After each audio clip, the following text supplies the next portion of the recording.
Quinto, Alejandro Rodríguez, Atlética Vilesina 20298. Sexto, Mario Ferreras, Gijones Fumeru 21101, Nesir 92. Cuarta, Aida García, del Grupo Cultura Covadonga 1157. 60 masculino. Primero, Manuel Palanco Lorenzo, Gijones Fumeru 710.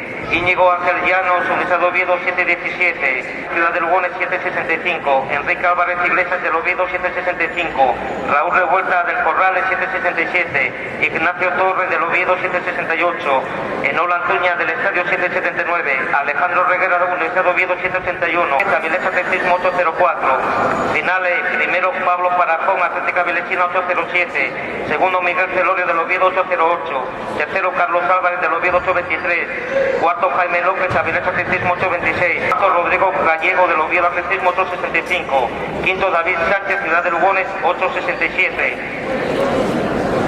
sexto Adolfo Escandón, Ciudad de Lugones 922, séptimo Illán Bermuda,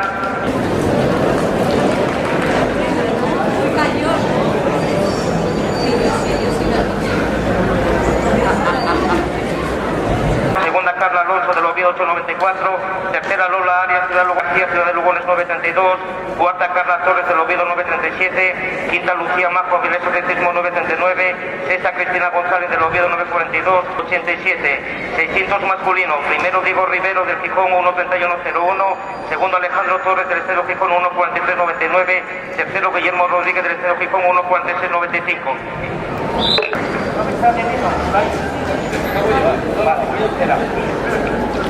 No.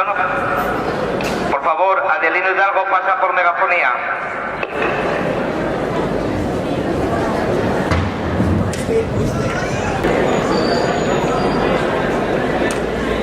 Queda cerrada la confirmación de 200 masculinos.